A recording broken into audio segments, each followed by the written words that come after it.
There are many roller coaster models that are used around the world. Some almost everyone know, like RMC's hybrid coasters or B&M's inverts.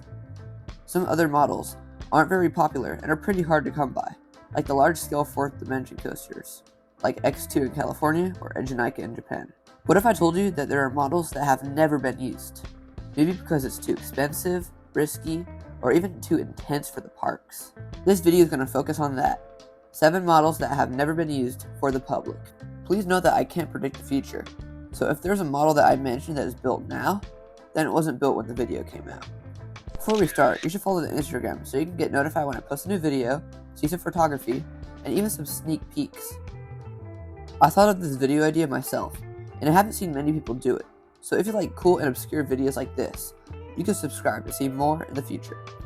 This first model I'm going to talk about is the Sky Surfer model by Aerobatics. There are a couple of never seen before models by this manufacturer, and this is because the company went bankrupt. The Sky Surfer model was a coaster designed in the 1990s. It gave a new experience because you stood up on the coaster, which was never done before at that time. But something different Aero did when designing their stand-up coaster is that everyone would be standing on different platforms shaped like surfboards to catch the essence of the ride. The coaster's layout would have included a variety of twists, turns, and inversions, like the stand-up coasters we have today. There are multiple reasons on why this model didn't become a reality. 2 big reasons for this is that it gave safety and engineering issues. Another reason is that the chance of the park wanting a coaster strictly themed to surfing isn't very high. Aero just happened to model this coaster at the wrong time period, as later on, B&M started installing their version of the stand-up coaster. The next coaster is a pretty new model, which is the Wild Moose by RMC. Their Wild Moose model is supposed to be a better version of the Wild Mice. They used their topper track, which they use on the majority of their coasters. Like a Wild Mouse, the Wild Moose models have tight twists and turns, and sudden drops. RMC seems to really be promoting this model, seeing that they have antlers on their Instagram profile. I strongly believe that this model will be successful. In the next couple years, we might see it in some parks around the US.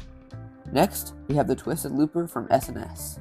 This one is super strange. On this model, you're on the 4D wing, like you see on roller coasters like X2 and the 4D free spins. The layout of this 2017 model kind of reminds me of a Skyrocket 2. It's not very long, but it just goes higher and higher. You start off with a launch, which doesn't make up the giant loop. Then, you get boosted again after going backwards to experience the main thrill of this ride. While you're up there, you do a non-verting loop, then come back down. Pretty short ride, right? This model is very interesting, so why hasn't a park bought it? This definitely has to do with the short capacity of the ride.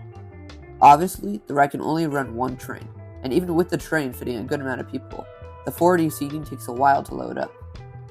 If the model was ever built, it feels like there would be a lot of downtime and maintenance on it, just looking on how unique the layout looks. Sticking with S&S still, you have a pretty new model being the Axis coaster. The main characteristic for this model is the seating. It can tilt you side to side, kind of like this. It can even go 360 degrees too. This model is the very first type of ride to do something like this, and I've got to admit, they executed it pretty well. The layout really does vary on how intense the park wants to make it, but it focuses on being a thrill ride.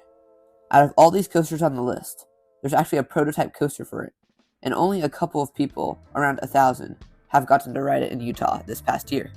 All I've heard is positive things about this coaster, so I think eventually, one park will step out of its comfort zone and give it a try. I could see a coaster like this being at a park like Six Flags Over Texas or Great America. This next model looks like it'd definitely kill you. This is the Speed Racer by Fabri. Fabri isn't a very well-known manufacturer. They specialize in flat rides like cranes and stuff. They only have a couple roller coasters, and they're basically all wacky worms. I guess one day they decided to make a big roller coaster model, and they even posted an official video for it. You start off with a pretty decent launch, but it's pretty pointless because you slow down and do a little turn.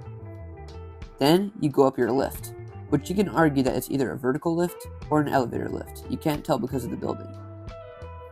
Then you do your drop and have 2 vertical loops back to back. Then you hit this crazy heartline roll. That thing looks intense, like too intense. It might even kill you. It's super low to the ground, and looking at the video, that thing snaps you so fast. This layout is pretty wacky and interesting, but I don't think any parks bought it for a couple of reasons.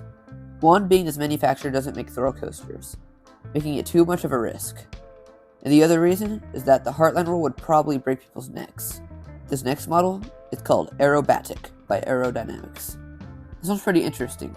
We all know the suspended roller coasters that swing, like Ninja at the Six Flags parks, Iron Dragon, or even the Bat. Well, Aerodynamics wanted to make a ride like that, but with inversions. I know, that sounds crazy. Well, this is kind of a shorter one to talk about, because it didn't get too far. Aerodynamics built Bat at Kings Island as a test. This is a suspended coaster that didn't invert, but even with it not inverting, it put a lot of strain on the track.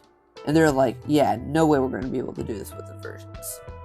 And that was the end of the Aerobatic model. Time for the moment you've been waiting for. Da, da, da, da, da, da, da, da. Da, da, da, da, da, da, da, da, da, da, da, da, da, da. Da, da, da, da, da, da, da. Da, da, da, da, da, da, da, da, da, da, da. Preparing the Krabby Patty. Now our last model, many know. It's pretty new, it's pretty great, and definitely intense. This is RMC's TRex model. A couple years back, RMC released the introduction of the single rail type roller coaster. They had two models, the Raptor and the TRex. The Raptor being smaller and more compact, and the TRex being a super giant version. The Raptor started to go around many parks, and they were a big hit. I've been on 3, and they're all pretty good, but I guess no park wanted to try the TRex.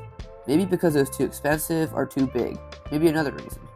I honestly thought they'd never build one, but a couple months ago, RMC put a picture on Instagram hinting to the model. Maybe one day we'll get one, but I don't even know what park would buy it. Well, that was 7 models of roller coasters that haven't been built yet. I hope you enjoyed the video. It was a pretty hard video to make, and it took forever. If you enjoyed it and want to support me, you can like and subscribe, and even follow the Instagram. It helps a lot. Anyways, see you next video.